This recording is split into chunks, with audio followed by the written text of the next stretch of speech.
Bonsoir à tous, merci de nous être fidèles. Tout de suite le sommaire de votre journal. Sa Majesté le roi Mohamed VI a procédé hier à la Médina de Marrakech à l'inauguration du centre de soins de santé primaire et d'un autre consacré à l'addictologie, deux projets solidaires qui s'inscrivent en droite ligne du programme de requalification urbaine de Hay el-Mellah.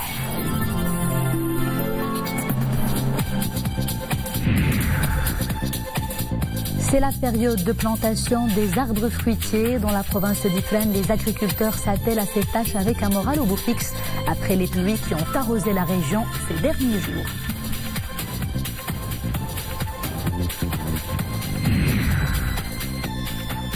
Il fait partie de ces nombreux artistes étrangers qui sont attachés au Maroc et qui s'y sentent chez eux. Luis Esteban Polo est un peintre espagnol qui s'inspire des couleurs et des lumières du Maroc. Ses toiles décrivent un pays et un peuple authentique avec une rare sensibilité. Sa Majesté le roi Mohamed VI a procédé hier à la Médina de Marrakech à l'inauguration d'un centre de soins de santé primaire et d'un autre consacré à l'addictologie, deux projets solidaires qui s'inscrivent en droite ligne du programme de requalification urbaine de Hay el-Mellah. Souhada Nached. Portés par la Fondation Mohamed V pour la solidarité, ces deux projets, dont les travaux ont été lancés par le souverain le 10 janvier 2017, procèdent de la volonté royale d'étoffer l'offre sanitaire par la mise en place d'une prestation médicale de proximité et de qualité, à même de répondre aux besoins des citoyens, ceux des personnes en situation de vulnérabilité particulièrement. La mission du centre de soins de santé primaire s'articule autour de trois objectifs. Favoriser l'accès des personnes démunies aux soins de santé, accélérer les interventions en cas d'urgence médicale et lutter contre l'irrégularité du suivi médical, cause d'aggravation de l'état de santé des personnes souffrant de maladies chroniques.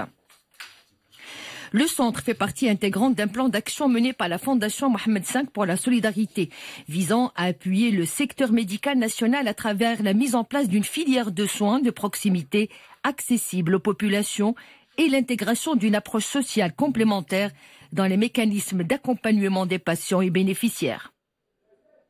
Avec une unité de consultation diagnostique, d'un service de diagnostic composé de quatre spécialités, la cardio, la néphro, l'endocrino, l'ophtalmo, avec un service de santé bucco-dentaire et un service de diététique. C'est une unité des urgences médicales de proximité.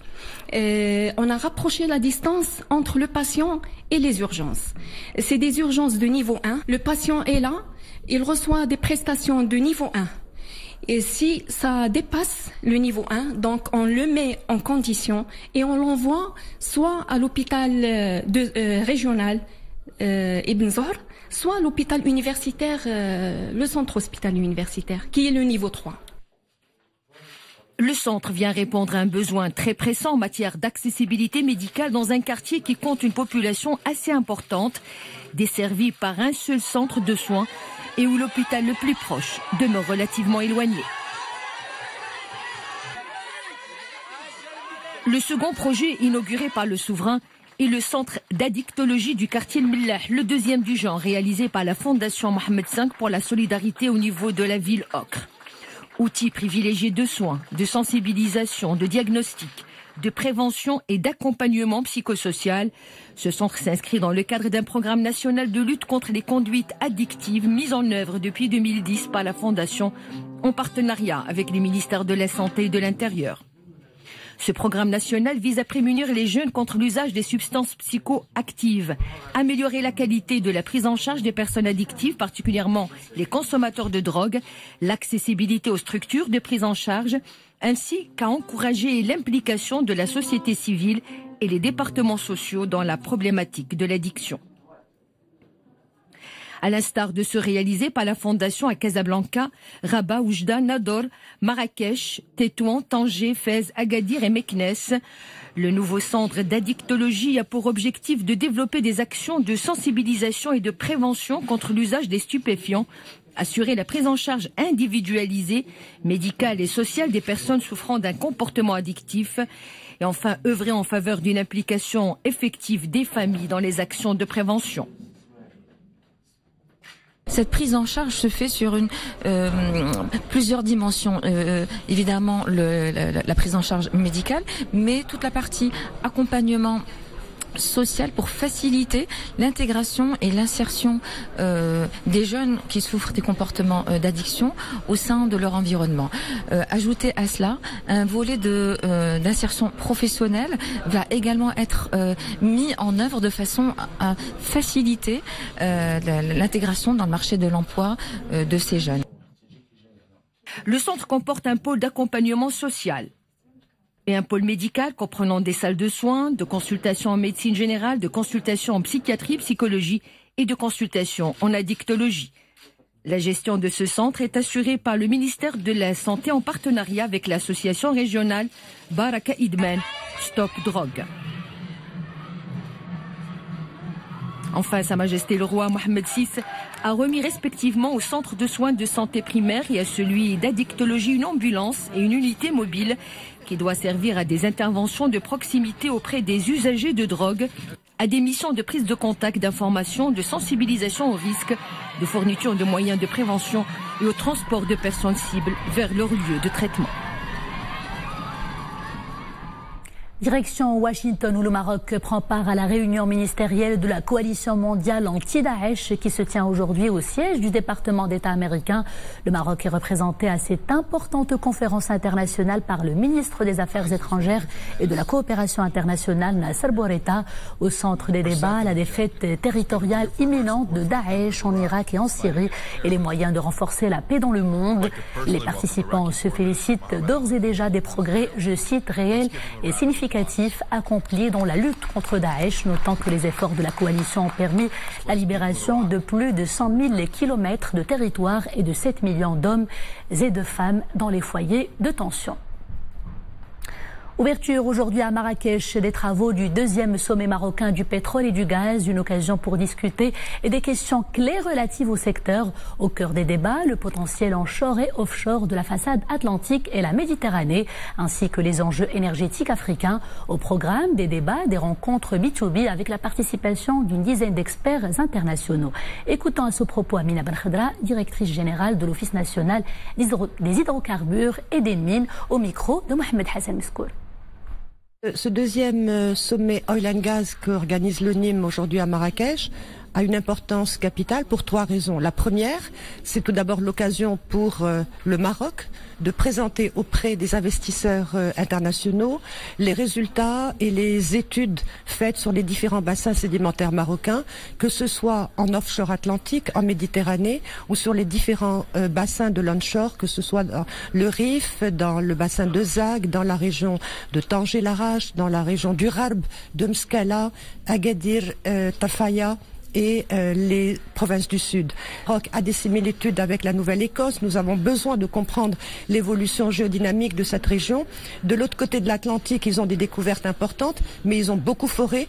Du côté marocain, on a 3000 km sur la façade atlantique, uniquement 40 puits, et donc tout un potentiel encore inexploré.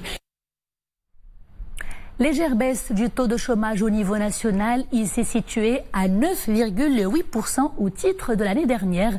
Des chiffres tout juste annoncés par le Haut Commissariat au Plan dans sa note relative à la situation du marché du travail. Le point tout de suite avec Imane Ablou. Un taux de chômage légèrement en baisse et un milieu urbain cependant davantage touché par le phénomène entre 2017 et 2018. C'est ce qui ressort d'une nouvelle note d'information du HCP. Ce taux est passé de 10,2% à 9,8% au niveau national. Le nombre de chômeurs dans le pays a ainsi atteint 1 168 000 personnes, soit 48 000 de moins une année plus tôt. Durant cette période, les baisses les plus importantes ont été relevées parmi les personnes ayant un diplôme, les femmes et les jeunes âgés de 15 à 24 ans, milieu rural et urbain confondus. En revanche, les hausses les plus importantes du taux de chômage ont été enregistrées parmi les diplômés des facultés et les jeunes citadins de 15 à 24 ans. Chez les détenteurs d'un diplôme de formation professionnelle, ce taux est de 23,3%.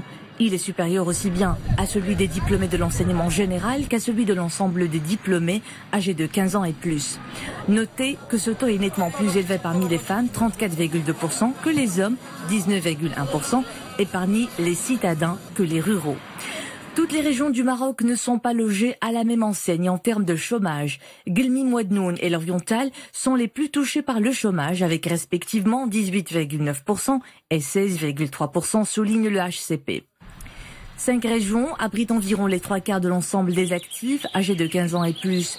La région Casablanca-Stade vient en première position avec 22,4% d'actifs, suivi de Marrakech-Safi, Rabat-Salé-Kenitra, Fès-Meknès et Tanger-Tétouan Al-Husseima.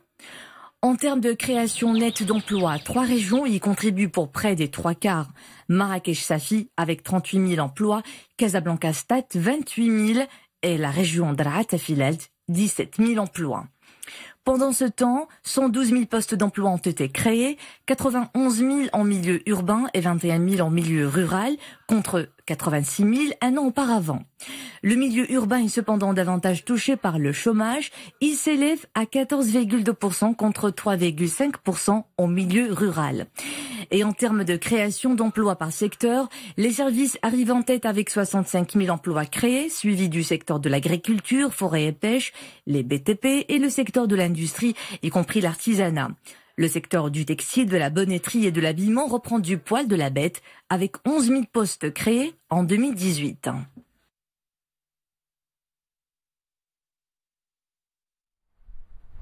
Et nous enchaînons avec cette bonne nouvelle pour l'économie nationale, hausse de près de 26% des investissements directs étrangers au Maroc. Au titre de l'année dernière, ils sont passés à 32,8 milliards de dirhams contre 26 milliards une année auparavant. Des précisions données aujourd'hui par l'Office d'échange. Ce résultat est attribuable à la hausse des recettes, explique l'Office d'échange dans une note sur ses indicateurs mensuels. La note des indicateurs mensuels de l'Office d'échange toujours, elle annonce également une aggravation de 10,9% du déficit commercial. Ce dernier a atteint 116,4 milliards de dirhams au titre de l'année dernière. Cette aggravation s'explique par un accroissement des importations qui demeure plus importante que les exportations.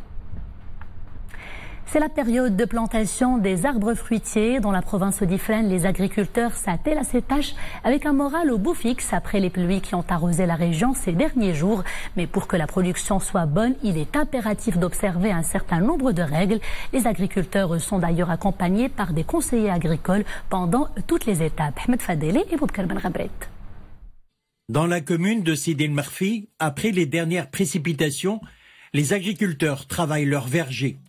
Nous sommes au mois de février et c'est la période de plantation d'arbres fruitiers. Les plants sont soigneusement disposés selon leur variété, abricotiers, poiriers, pommiers, cerisiers et autres espèces fruitières sont ainsi sélectionnés avant la mise en terre. Quelques règles sont à respecter. Nous avons préparé les trous de plantation au mois de décembre. Nous avons creusé un trou de 50 cm de profondeur sur 50 cm de largeur. Il a fallu attendre un mois avant de commencer à planter. Il faut que le soleil réchauffe un peu la terre. Nous espaçons les trous de plus d'1 mètre. Nous laissons 4 mètres de distance entre les rangées. Une fois planté, l'arbuste aura besoin de beaucoup de soleil. L'opération de plantation est encadrée par le conseiller agricole. Les distances entre les arbustes doivent être respectées, un critère de choix pour un meilleur rendement. Avant d'entamer l'opération de plantation, il faut avoir analysé la terre et connaître la teneur en azote du sol pour créer un verger productif. Le choix de l'espèce fruitière se fait également en fonction du climat. Il faut beaucoup arroser également. Au niveau de la province d'Ifrane, l'arboriculture se développe d'une manière spectaculaire. Les superficies cultivées dépassent aujourd'hui les 10 000 hectares, dont les 2/3 sont occupés principalement par le pommier, avec près de 7 000 hectares. Ouvrons à présent la page monde de ce journal. Le président américain a appelé aujourd'hui encore les élus du Congrès à travailler ensemble sur le sujet très sensible de l'immigration, en assurant que seul un mur frontalier anti-immigration clandestine, je cite, garantirait la sécurité des États-Unis. Donald Trump s'est montré ferme face à un Congrès profondément divisé, en déclarant que le mur sera bel et bien construit, un projet phare pour lequel il a tant de mal à réunir le budget de financement. Les pourparlers sans précédent entre les représentants des talibans et les opposants du gouvernement afghan ont repris aujourd'hui à Moscou. Objectif, faire avancer la paix dans ce pays fréquemment touché par des attaques terroristes. Quelques 80 membres des différents partis politiques et de la société civile afghane y sont rassemblés pour conclure un accord. Accord devant fixer les conditions préalables à un accord de paix après plus de 17 ans de guerre. Crise vénézuélienne à présent reconnue par une quarantaine de pays. Le nouveau président Juan Guaidó tente d'organiser l'arrivée au Venezuela d'une aide humanitaire internationale. Il défie ainsi le président déchu Nicolás Maduro qui évoque une intervention des militaires. Hier soir, ces derniers ont complètement bloqué un pont situé entre la Colombie et le Venezuela. Retour à l'actualité nationale et ouverture aujourd'hui à Tanger de la 6e édition du salon automotive Métis Tanger Med. Cette grand-messe de l'industrie automobile vise la promotion d'un secteur déjà leader au Maroc à travers l'exploration de nouvelles pistes d'investissement. Anissa Boumedi et Zakaria Mokinbillah. 300 opérateurs internationaux de l'industrie automobile exposent leurs produits les plus novateurs. Constructeurs, équipementiers et sous-traitants se sont donné rendez-vous à Tanger. L'Automotive Meetings Tanger Med entend tisser des partenariats entre les différents intervenants de l'industrie automobile et stimuler l'éclosion d'alliances stratégiques pour le développement du secteur au niveau national. Le taux d'intégration dans l'automobile a beaucoup évolué. Nous avons de l'export qui est aujourd'hui le premier secteur exportateur qui est l'automobile. Nous sommes positionnés comme premier producteur de véhicules sur le continent africain. 4 conventions portant sur l'accompagnement en compétences des écosystèmes automobiles sont signées par le gouvernement, l'Association marocaine pour l'industrie et la construction automobile et les groupes PSA et Renault Maroc. Objectif, renforcer le dispositif de formation, un axe stratégique du plan d'accélération industrielle. Pour développer cette intégration locale, il faut développer ce qu'on appelle innovation, recherche et développement. Et bien sûr, le point le plus important sont les formations et les qualifications, c'est-à-dire d'avoir des personnels très compétents pour qu'ils puissent accompagner ce développement de ce secteur automobile. L'année dernière, 2018, c'est 400 000 voitures fabriquées pour nous. C'est pratiquement 90% d'exportation. Donc c'est un secteur qui est extrêmement vigoureux. Les enjeux, c'est de continuer à travailler en profondeur, d'attirer de plus en plus de partenaires pour améliorer et booster le contenu local de nos véhicules. L'industrie automobile réalise des performances au niveau national. C'est le premier poste d'exportation avec 44,5% des exportations industrielles, 66,5 milliards de dirhams de chiffre d'affaires à l'export et le taux le plus important de création d'emplois. L'industrie, justement, un secteur à fort potentiel pour le booster. Vous le savez, l'OFPPT joue un rôle clé en assurant la formation des ressources qualifiées avec une formation adaptée aux besoins du marché. C'est le thème d'ailleurs d'un séminaire qui se poursuit à Casablanca. Il est particulièrement axé sur l'industrie 4.0. Mohamed Chekir et Sarah Katir. Ce séminaire co-organisé par l'OFPPT et un organisme de formation français vise à enrichir la réflexion autour de l'industrie, à définir les besoins en ressources nécessaires et à renforcer le rôle de l'Office en tant que vecteur de l'industrie 4.0 au sein de l'écosystème formation professionnelle au Maroc. Industrie 4.0 qui marque aujourd'hui la naissance d'une nouvelle ère industrielle à laquelle nous devons tous nous préparer et à laquelle nous devons tous adhérer. Donc c'est dans cet état d'esprit que la journée a été pensée en tant que carrefour d'échange entre experts, professionnels et acteurs du monde de la formation afin de mieux débattre de cette problématique. Le Maroc aujourd'hui est très engagé sur le développement de la formation professionnelle avec une réforme qui se prépare. Et nous voulons aider et partager avec notre connaissance, nos compétences, tous les éléments qu'on peut apporter dans cette convention. Le séminaire a été marqué par la signature d'une convention cadre de partenariat entre l'Office et l'organisme français pour le développement des compétences et l'échange de savoir-faire. L'accord vise aussi à développer des échanges fructueux dans plusieurs domaines, dans l'appui au développement des compétences, l'ingénierie de la formation ou le e-learning. Intéressons-nous à présent aux essais techniques sur l'extension de la ligne 2 du tramway de Rabat. La marche à blanc représente la période de mise en circulation du tram dans les conditions réelles d'exploitation. Objectif, vérifier les équipements en place. Zakia Belkas et Boubkar Ben Gabret. Les essais s'étendent du terminus actuel de l'hôpital Moulay Youssef jusqu'au croisement de l'avenue Salem avec l'avenue El Kifah. Un tronçon de 2,4 km comprenant 4 stations au niveau de Rabat. L'extension de la ligne 2 permettra la desserte du quartier de Yaqoub El Mansour. Les travaux d'extension avaient été lancés par Sa Majesté le Roi en octobre 2017. C'est ce que nous appelons l'ouverture de ligne et qui est une étape importante puisqu'on démarre les essais de l'ensemble des systèmes au niveau de l'infrastructure et au niveau des équipements et qui va nous permettre de préparer la mise en exploitation de cette extension de la ligne. La marche à blanc représente la période de mise en circulation du tramway dans les conditions réelles d'exploitation.